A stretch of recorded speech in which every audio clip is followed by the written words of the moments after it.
Hello फ्रेंडीज, नमस्कार। कैसे हैं आप सब। आज की वीडियो आपके लिए बहुत ख़ास होने वाली है, तो अंत तक देखिए। खासकर उनके लिए जो आज अपना परीक्षा फल सीबीएसई के माध्यम से, यानी कि 10th और 12th का आज जो परीक्षा फल, उसका रिजल्ट एग्ज़ाम का जो आया है, उसके बारे में आज की वीडियो होने वाली है। तो ध्यान से देखिए। और मेरा तो केवल इतना सा आग्रह है कि आप देखिए, मनन कीजिए और ध्यान से।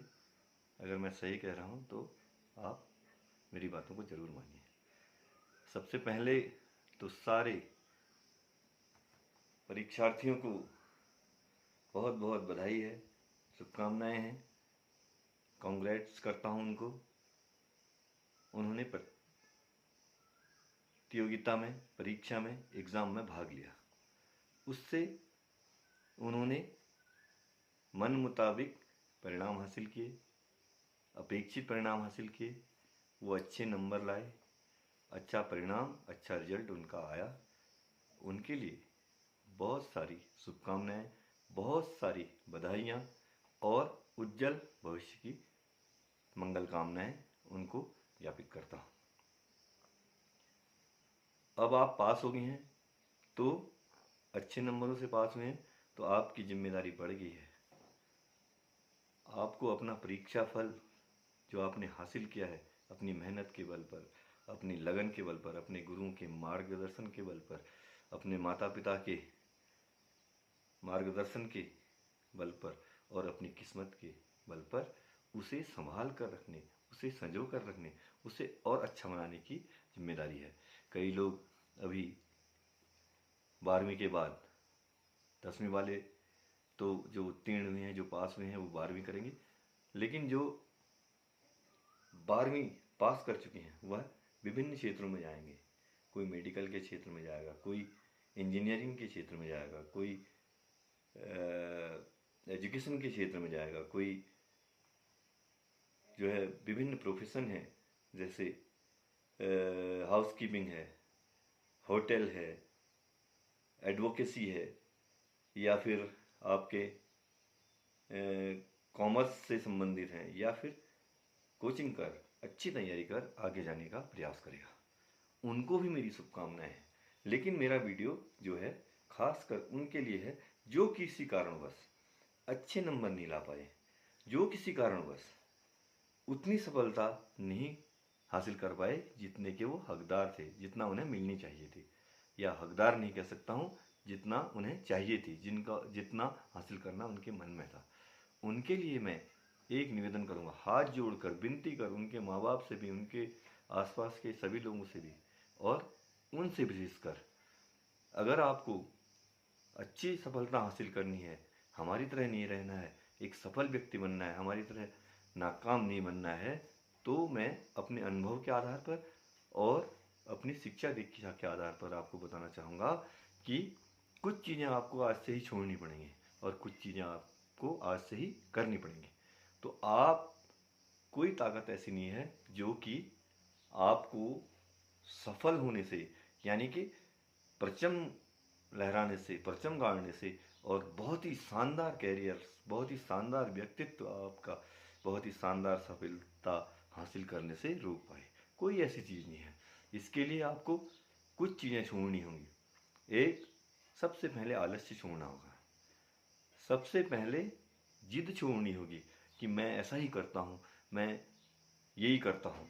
आपने मनन करना होगा, अध्ययन करना होगा, और आपने जो आपके बड़े, आपके सयाने गुरुजन, आपके माता पिता, आपके गार्जियन, आपके आसपास के लोग वह समझाते हैं कि ऐसा कर, उस पर विचार करना होगा।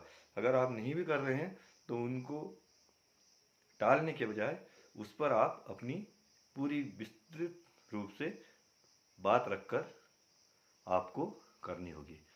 आलस्य बिल्कुल छोड़ देना होगा। दूसरा, यह कहते हैं कि जो आदमी सोता है उसकी किस्मत भी सो जाती है।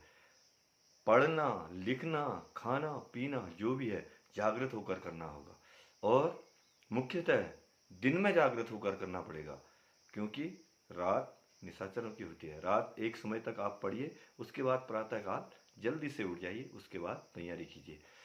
और तीसरी चीज़ आपको क्या नहीं करनी है, मोबाइल जिससे ये देख रहे हैं इसमें गेम तो खेलना ही नहीं है। इसमें अगर आपने प्रयोग करना है तो आप इसमें टेक्नोलॉजी कैसे हासिल करें, आप अपने अध्ययन का जो सामान है, जो सामग्री है, जो आपका विषय वस्तु है या जो सिलेबस है वह कहाँ से मिलेगी, वह ढूंढना है। और उसको भी पढ़ने के साथ साथ सबसे मेन चीज़ है, जब आप मोबाइल से भी पढ़ रहे हैं तो नोट्स बनाइए, उसको नोट कीजिए, क्योंकि लोग कहते हैं कि जो हम पढ़ते ही पढ़ते हैं वह हमारी स्मृति में 24 घंटे बाद भी केवल 14% रह जाता है, लेकिन जो हम लिखते भी हैं वह हमारी स्मृति में, वह हमारे ध्यान में, वह हमारे मन मस्तिष्क में लंबे समय तक रहता है। ये चीज़ें आपने नहीं करनी है। और खेलना है, शरीर को भी फिट रखना है, और जो अन्य एक्टिविटीज़ हैं उनको करना है, लेकिन एक लिमिट तक करना है। ये नहीं कि मैं बस मुझे सब आता है, सबसे पहले ये छोड़ना है, मैं ज्ञानी हूँ, यह छोड़ना है। और जो आप को कोई भी मार्गदर्शन दे रहा है उस पर विचार करें, भले ही आपको उसको नहीं लेना है, लेकिन तुरंत रिएक्ट होके उसको नकारना नहीं है। दूसरी चीज़ क्या करना है, करने के लिए आप अच्छी से अच्छी किताबें पढ़िए, ध्यान लगाइए, मेडिटेशन कीजिए, योगा कीजिए। अपनी पढ़ाई को, अपने ज्ञान को बढ़ाने के लिए किसी से भी कोई भी बात, मुझसे कितनी ही कम क्लास का हो, कितना ही छोटा हो, कितना ही उम्र में छोटा हो, कितना ही गरीब हो, कितना ही अमीर हो, कितना ही सामाजिक और आर्थिक रूप से पिछड़ा हो, उससे पूछने में मत डरिए। ये बात गांठ बांध कर रख लीजिए। अक्सर फेल वो होते हैं एमबीए वाले। एमबीए से मतलब मेरा वो पढ़ाई वाला एमबीए में नहीं, मुझे बहुत आता है, मुझे सब कुछ आता है, वह वाले फेल होते हैं।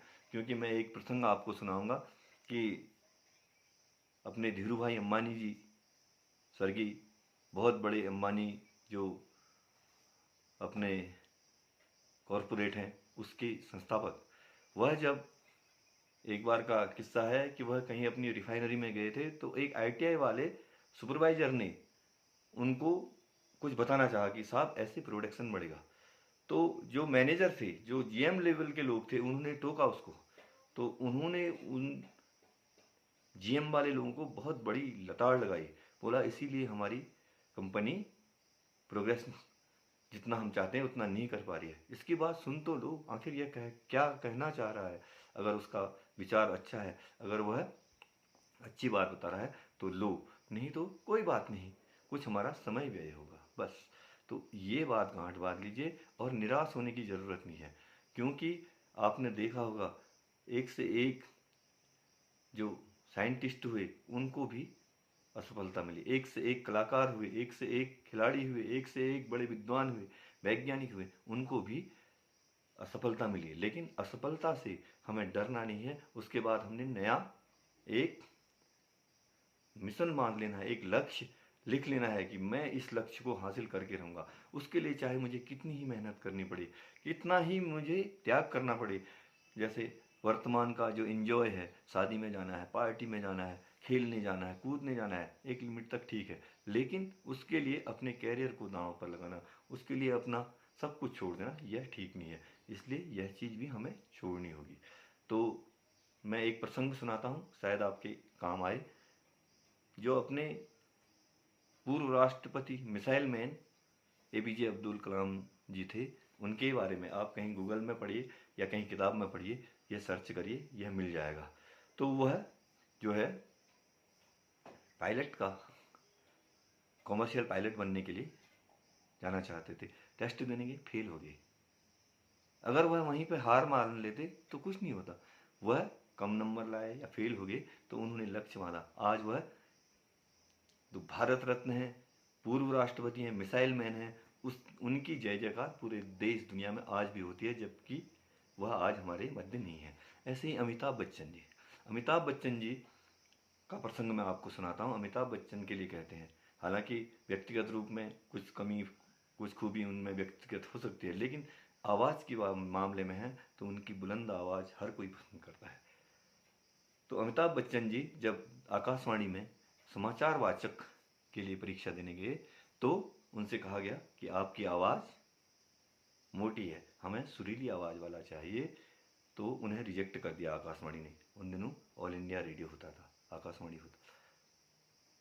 लेकिन आप देखिए उसी आवाज़ के दम पर वह आज इतने बड़े सुपरस्टार बने। तो मेरी बात को ध्यान रखिए, आप अपनी कमी को भी पहचानिए, खूबी को भी पहचानिए। खूबी को और उभारिए और कमी को मिनिमाइज कर दीजिए, कम कर दीजिए, न्यून कर दीजिए। जो आपकी कमी है उसको ख़त्म करने का प्रयास कीजिए, तो आपको सफलता जरूर मिलेगी। और इसके साथ ही जो सफल हुए हैं उनको तो मेरी बहुत बहुत शुभकामनाएं, मंगल कामनाएं भविष्य के लिए। और जो असफल हुए हैं उनसे विनती है कि आज से ही, आज तो आपका परीक्षा वाला है, आज नहीं कल से आप अपना लक्ष्य बना लीजिए, नोट्स लिख लीजिए। जगह जगह ऐसी जगह लिखिए कि आपका बार बार वहाँ ध्यान जाए कि मुझे ये पढ़ना है। और एक टाइम टेबल बना लीजिए कि इतना समय मुझे यह पढ़ना है, इतना समय मुझे यह पढ़ना है, इतना समय खेलना है, अन्य चीज़ें भी, मनोरंजन भी करना है। कि नहीं तो दिमाग जो है एक टाइप से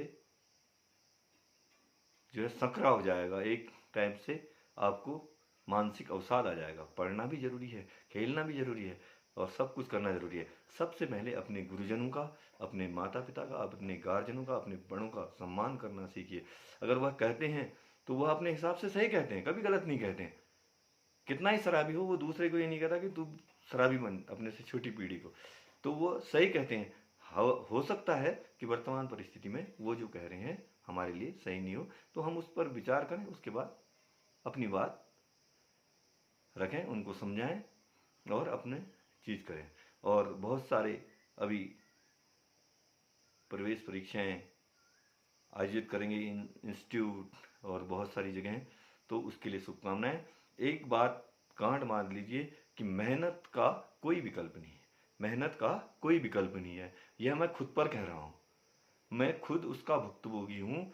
इसलिए आपसे कह रहा हूँ कि मेहनत का कोई भी विकल्प नहीं होता है। मेहनत का आंसर, मेहनत की जो क्वेश्चन है उसका आंसर, उसका विकल्प केवल मेहनत ही है।